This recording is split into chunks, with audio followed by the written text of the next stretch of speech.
Hey guys, Scott and Vanessa Martindale here with Blended Kingdom Families. At BKF, we believe now is the time to change the modern day interpretation of the blended family. Absolutely, you guys. As a blended family ourselves, God laid it on our hearts to build a ministry that helps support blended families by equipping your marriage, uniting the family unit, and igniting your faith. Our mission is that you would be touched by God and experience His goodness through this ministry, that your family would have practical skills, resources, and tools to help you live that abundant blended life.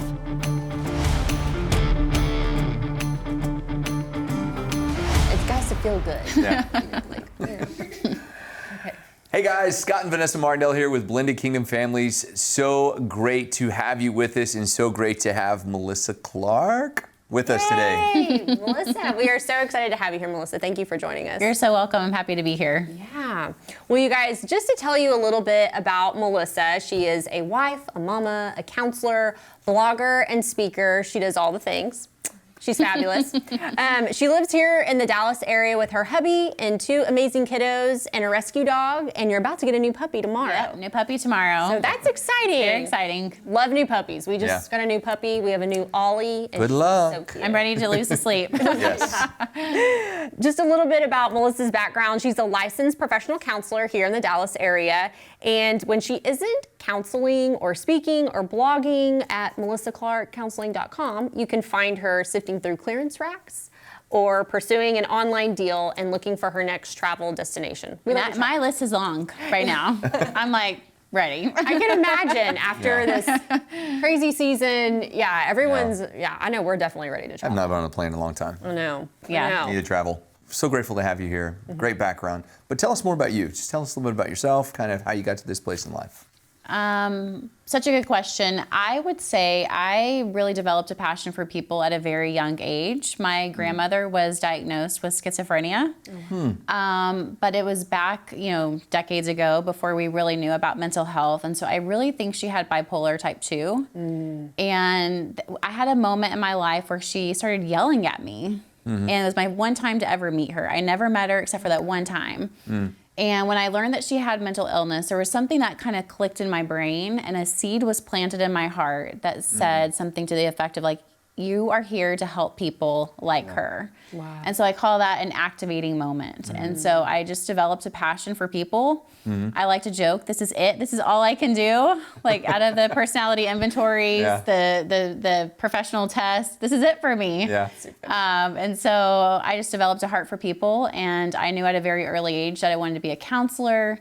At age 15, I had the idea to start writing a book. Wow. What kind of book, you may ask? A parenting book. Oh my goodness, that is hilarious. So I just loved like birth order and learning about personalities even before the Enneagram. And so really from a very early age, I've had a straight path towards helping people. And I tell my clients all the time, it's such an honor to get to work with them and hear their stories and journey with them. So awesome. I just look at it like I'm a part of their life and a part of their journey for however long I get to be. And it's such a joy. Yeah. It was so good. Well, and you and I had a great opportunity. If you haven't seen it, Melissa and I actually did an Instagram Live a couple of weeks ago. And really diving into the topics of anxiety and depression. And for those, when I say the words, and if you're listening to it and you're like, that may be me or that is me, one of the things that I want to say right from the start is, this is something that is more common than people think. Up to 80% of people right now are struggling. And because of COVID, the numbers are like only going up. And so you can struggle with anxiety and depression without being clinically diagnosed. Absolutely. So there's a huge difference, but the numbers are really going up. Yeah. Wow. And it could be on a mild scale, a moderate scale, or a much, much higher scale. But one thing we want to do is start shedding some light on it. Totally. And just talk about it, having an open conversation. There's nothing inherently wrong with, if this is happening, there's ways to improve. So one of the things that we're going to talk about today is those topics exactly. So Melissa, what are the most common signs of anxiety? And then maybe if you could answer the same question with depression. Totally. Yep. So I love talking about anxiety. And I know that sounds so strange, but as a young kid, I started having anxiety probably around the age of like 3. My earliest memories are filled with anxiety. I used to sleep with a bottle of Tums. I know, weird, right? You're just learning all the weird things about me. Somebody out there heard that and was like, I did that too. Yeah, I did that. So weird. Yeah. But I was just always afraid. I was afraid of like dying. I was afraid of my parents dying. I was afraid of, being broken into. And I just really had a spirit of fear. And I would listen to tapes back when we had tapes. That shows how old I am. And I would listen to Proverbs and Psalms on tapes. Like it was just constantly like my parents trying to help me, and as this progressed with me through a teenager, for me that clicked to depression. And so I think that's the way it happens with a lot of us, is that it starts off with anxiety, and anxiety looks like several different things. It looks like feelings of restlessness, irritability. And we don't really realize that, but with both depression and anxiety, there's irritability. So especially with teens. Yeah. So irritability, uncontrollable amounts of worry. Anxiety sounds like, what if I lose my marriage? What if the economy fails? What if I get sick? So there are always fears of the future. So anxiety is always about the future, and it's always about a worry that I can't control. So say I text my husband back when he was driving to work, which is many moons ago, and he wouldn't text me back. And I'm like, oh, he's just in a meeting.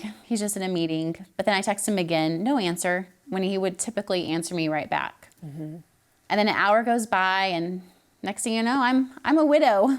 I'm gonna have to call my kids and tell them Daddy's not coming home. That's anxiety. It's an uncontrollable, even if I know in my head he just got caught up in a meeting, he's gonna call me back when he can. That's anxiety. You can't control it. The flip side of that is depression. Two sides of the same coin. Anxiety and depression are two sides of the same coin. Depression is going to look like a lack of motivation, a feeling of lack of self-esteem, crying often, weight gain, weight loss, eating too much, eating too little, sleeping too much, sleeping too little. So not always, but very often, what happens is you stay anxious for so long that it turns to depression. And so so the anxiety sits for too long and it turns to depression. Sometimes there's people, because of biology, that it's just depression. And biology is a very real thing. And chemicals are a very real thing. And so that's why, sometimes we have to take medicine and go to the doctor. But anxiety and depression are two sides of the same coin. And it definitely is a emotional, mental, physical, and spiritual experience. Well, and along with those symptoms, there's time frames. Totally.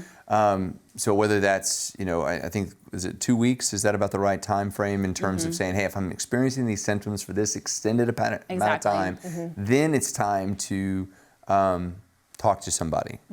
Okay. So, and I know we talked about this in our Instagram, parents, if you're in those situations where you're seeing teenagers that are experiencing these times or these symptoms for, 2 extended weeks, it's time to have that conversation. But one of the topics that I wanted to dive into is how this affects marriage. Totally. So the first thing is let's say you're that person. You're that person who is anxious to a clinical level or depressed for an extended amount of time, and you need to tell your spouse. That's not as easy as people may think, because first of all, your spouse may have stressors or anxiety or issues, and so you're coming with them with an overpowering, this is really wrong with me. And it's not the same as saying, hey, I'm diagnosed with, cancer, or I'm diagnosed with this, because that's a very tangible resulted test. So how do you approach your spouse if you feel like there's a problem? I think that's such a good question. It really depends on what kind of marriage you have. Hopefully you have a marriage built on trust, where you can come and say like, hey, I'm struggling. Let's sit down and let's go over the symptoms together. Or I'm struggling. Do you mind sitting with me whenever I call the doctor, because I think I need to make an appointment? And so it's so hard, because even if the person who has the flu or has a disease, they still have to be the one to take the reins to get help. And so the couples I've worked with, they are so grateful when their spouse comes to them and says, I'm struggling. And they're like, yeah, I know. This isn't really a mystery to me. I've seen you losing sleep, or I've seen you kind of get caught up in these thought spirals. And so hopefully if you're in a healthy marriage, then your spouse is going to be so happy that you've come to them. And how can we work together? Because, that's the kind of the irony of marriage is two shall become one. So your spouse's problems, that my spouse's problems are my problems, and vice versa. And that's the beauty and hardship of marriage. But we are in this together. And so if your spouse comes to you saying, I'm struggling, we're going to pray together, we're going to get help, and we're going to get through this. That's good. And we can totally get through this. I've struggled with clinical anxiety and clinical depression in my life. And just because you have it in one time doesn't mean you have to have it forever. And so there is hope, there is recovery, and thankfully we live in a day and time where there's so much good quality help that's available for us, both through the Word, through the Bible, and through medicine. So we have this like perfect blend, in my opinion, to get help. And so I would just say to be honest, but don't put that on your spouse because they cannot fix you. They cannot get you through it. Like that's for you to ask for help and then for you guys to work together in getting that help together. It's so good. Yeah, and then there's also different types of anxiety. So there's acute, there's chronic. Generalized. Yes, even just situational. And so I think Social. Yeah, and one of the things that we hear, or we get a lot of questions, people reach out to us is about, a lot of it is it's during that transitional change from one parent to the other parent's house, and the children are getting anxious, or if it's a situation where mom and dad, are high conflict with one another, and they're both showing up to the sports event, and the child is getting, it's a situation where it's a lot of anxiety. What are just what's some practical advice, Melissa, that you could just give our parents that are listening that they know that their child is dealing with that? Because it's so common in blended families. What is some encouragement or advice you could give for them, for a child that might be dealing with that? Well, I would first say just to talk to your child about how much you love them, about how this is between mom and dad, and you're being affected, and that's really hard. But I am here for you, and I'm here to support you. So you talk to me about how you're feeling. What can I do? What's one thing that I can do to help you through today? Just bring it down really super simple. What's one thing that I can do to make your life a little bit easier today? Well, this is really stressing me out. That makes so much sense. A lot of our problems are not solvable, but understanding is always available. And so just by validating your child and saying like, I get it, like this is really hard, I'm so sorry, and validating their emotion, validating their experience, it really does help the child to be seen. And so much of this with two parents, they don't want to be seen, they don't want to be they don't want to be another problem, or they feel like, there's just so many different emotions going on for them. But saying like, I see you, I see your emotion, and that makes sense to me. What can we do about it? And empowering them in a situation where they may feel very powerless. Yeah. No, that's so good. So good. Well, and we talk about different types of anxiety and different types of fears, and obviously in blended families that exist. But I also think as we look at it from an adult perspective, as we've gotten older, it's amazing to me the level of irrational fear that enters my mind, even me. Yes. And I, we've talked about this before in our podcast. Having kids and this almost overpowering fear of protection, and I know with me it's a very spiritual battle. Totally. And I can be, I've talked about this before, like when I'm, about to go to sleep and I'm having these thoughts, I literally have to say almost audibly, Shut up, Satan. Like Satan, you do not have control of my mind. Yeah. You do not have control of my thoughts. Those belong to Jesus, and I'm going to sleep. And it's amazing to me that works. That works every time I do it, and my mind instantly eases, and I can go to sleep. So there are a lot of different types of anxiety. That was how I reduced my anxiety, but I know there's other ways. So what are the ways that you would reduce anxiety or reduce depression outside of medication? Well, Scott, I have so many. And then whenever I light up when my clients are like, well, I'm dealing with anxiety, I'm like, oh, okay, like this, we can do this. Yeah. So the very first thing you can do is just to admit that you're struggling. And you may be surprised to know by admitting I am dealing with anxiety, I am dealing with depression, you aren't admitting defeat. And it can sometimes feel like, oh, if I say that, then I'm claiming that. No, you can say I'm feeling anxious, I'm feeling sad, I'm feeling whatever way. It's really cool the way God designed our brains. He is such a miraculous creator. And there's this part in our brain called the amygdala. You don't have to be a neuroscientist to get some of these concepts down. So the amygdala is responsible for emotion. And when you tell yourself, I am feeling anxious right now because I am worried about X, Y, and Z, and that makes sense to me because of A, B, and C, it helps to calm down your brain. So that's the very first thing I do whenever I'm talking with my clients, even with myself, is to identify what am I feeling and why am I feeling that way? Because so many times we don't really realize what's triggering us. Yeah. And when you identify, almost think about like a drop-down menu, like a click, like I know personally, I feel these are things I'm typically to be anxious about. This is typically to be my triggers, and this is why I'm feeling that way. So if you can kind of carve that out for yourself, it really only takes about 5 seconds. And as you identify your emotion, and if you can vocally say it, that's amazing. But even internally, it begins to offer relief to your brain. And here's the thing. It's not going to be a permanent relief. You have to keep doing it because what's the saying? What fires together wires together. So the more you think about these things, the deeper that pathway becomes. And if you have this new baby pathway, it's not as strong. So this one's stronger over here. The fear is stronger because you've been ruminating on those thoughts or intrusive thoughts. Those would be intrusive thoughts. And so those are deeper thoughts and these are little baby thoughts. And so it's going to take a minute to get those kind of piled up. And so that's where, you mentioned, what do we do with our spouse? So my husband knows whenever I'm having an anxiety episode, these are the things that have typically worked for me. So he'll be like, have you done this? Have you done that? And then I'm like, oh yeah, because it's always like a new, oh yeah, because it's a fog that can kind of roll in. And so identifying is a huge thing. The next thing after you identify is doing some very basic self-care, doing some deep breathing, sleeping, eliminating caffeine and alcohol, going for walks, just some really basic things.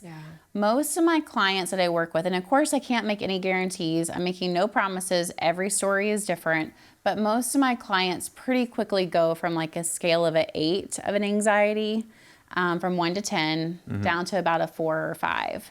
Once we get to that place, you're more regulated, then you can bring in some other coping skills like reading the Bible. The Bible is amazing, but if you're in a fight or flight mode, it's going to be really hard for your spirit to receive that. So that's why I love doing breathing techniques, body posturing techniques. And this is all because of the way God designed our bodies. And so it really aligns with His design for us and how we have been designed to operate out of a spirit of love and truth and not fear. It's good. Man, that's so good.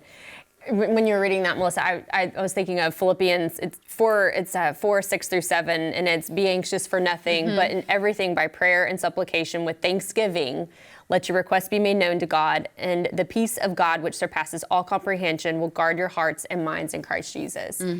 Yeah, and just like you were saying, just going to God and just being like, I'm laying this at the feet of Jesus, but God, thank you for your peace, because He is peace, Totally. Just declaring that, like you said, just repeating it over and over.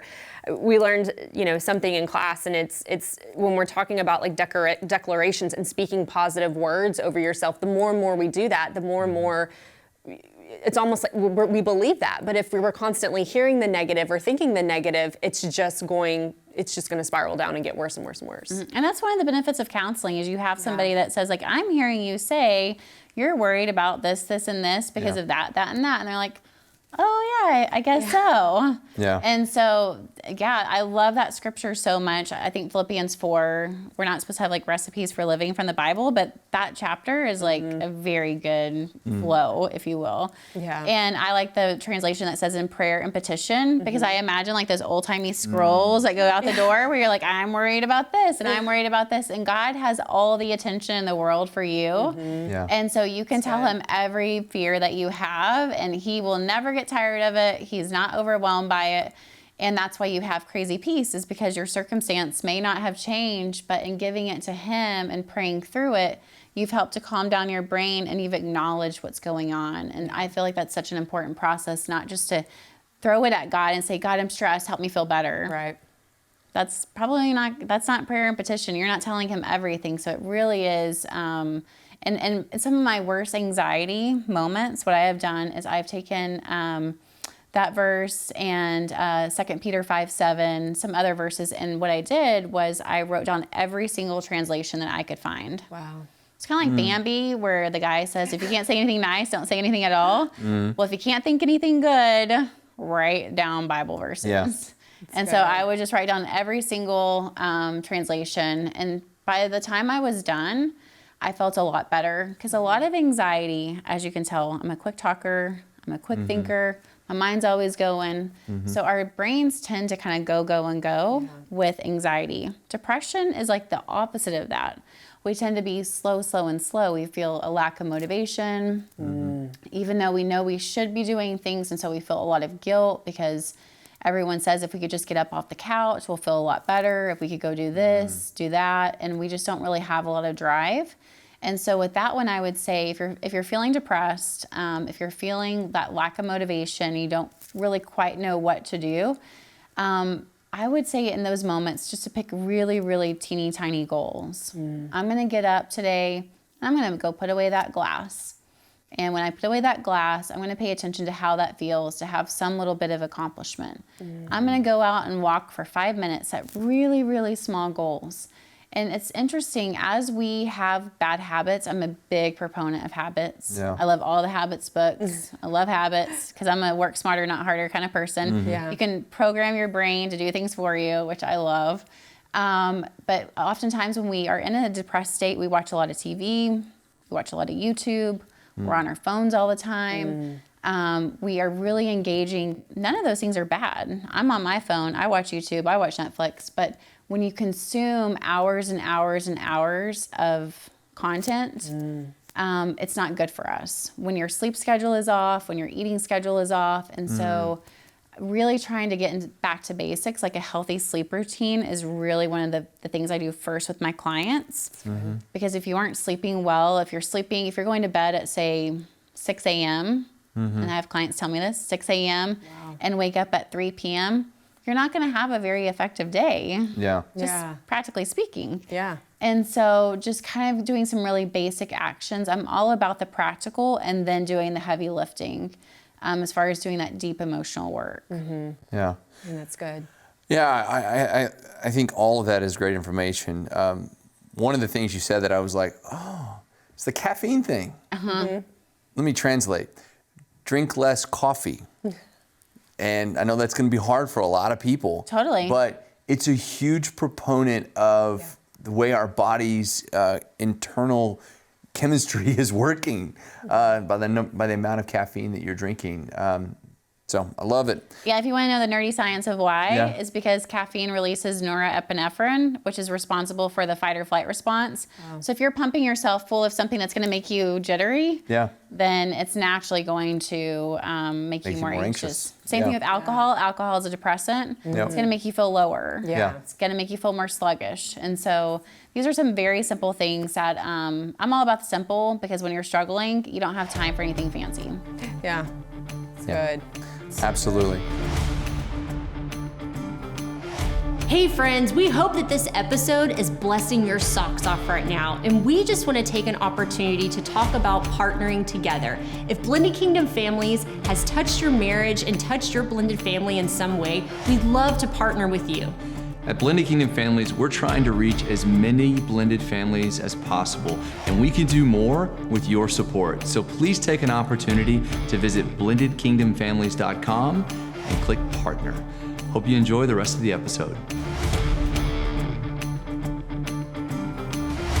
So Melissa, if you could give any encouragement or advice to the audience, to those who are dealing with anxiety or things that you just want to impart to them, or depression, what would you say to them? I would say there's hope available and you are okay. All of us struggle and God is not caught off guard by this. There's family that love you. Even if all of your family don't understand, I guarantee you there's at least one or two people in your world that also have struggled, because this is so genetic. And to really pray and ask God to connect you with people. It doesn't have to be a professional counselor. Maybe it's a mentor. Maybe it's an author. There's been seasons of my life where I haven't been able to go to counseling. And so my author, people that I read, they become aunts, uncles, grandparents. And whenever I meet them, I feel like totally nerdy because I'm like, I know you, blah, blah, blah. You totally helped me. Yeah. And so it's all about making small choices, because every small choice begets another small choice. And if you could even get this much growth, then there's room for even more growth. And so I would just say there's hope available. I wish I could hold up, like those weight loss commercials of the before and after. I wish I could show you my before emotionally. Yeah. I was anxious, depressed, I cut, I had suicidal thoughts, I drank, I had an eating disorder. I mean, basically everything in the books, I got it. But all of that I've had victory from. It doesn't mean that I don't still have anxiety from time to time, because I do. And that's a thing that's kind of clung on, and I think God has given that to me. He didn't give it to me, but I think I still have it because it really creates a dependency on Him and good things. I look at it a bit like doing these healthy things, or like taking insulin, like a diabetic has to take insulin. So this is my daily insulin that I need to stay healthy, and I look at it now as like a gift because I'm able to share it with you, I'm able to share it with other people, and so as you're open and honest, the good things really can come from it, because then you're able to give it to somebody else. Because I can guarantee you that there's somebody in your world that needs you, whether it be your family, your kids, your neighbor. Absolutely. So good. Well, the last question, and we ask this to all of our guests, Melissa, who come on the show. Blended Kingdom Families, name of our ministry. What does a Blended Kingdom family mean to you? What does that represent? I think a Blended Kingdom family is all about kingdom. It's all about doing kingdom work together. It's about redemption. It's about creativity. It's about hard work, because blending a family is hard work. It's about perseverance. And so I just think of the word kingdom and godliness and doing things together for His glory and good. That's good. Awesome. Love that. Well, guys, thank you so much for joining us today. Melissa Clark, your words of wisdom are great. Yeah. And we have loved having you. Yeah. Hope you guys enjoyed it. Have a wonderful, wonderful day. Be blessed in all that you do, guys. Bye. It was great. Oh, good. It was Good. awesome. Talked forever. No, you did great. Good. You did really good. Hey, BKF community, we want to hear from you guys. If you would take the time to leave us a review, and you can find us on all social media platforms. Our podcast is on every podcast platform, and you can visit us at our website at www.blendedkingdomfamilies.com. Yeah, guys, we're trying to reach every blended family all over the world, and we can't do this without your partnership. So please take a minute, share, comment, review, tell your friends. Tell them they can all go to blendedkingdomfamilies.com for great resources.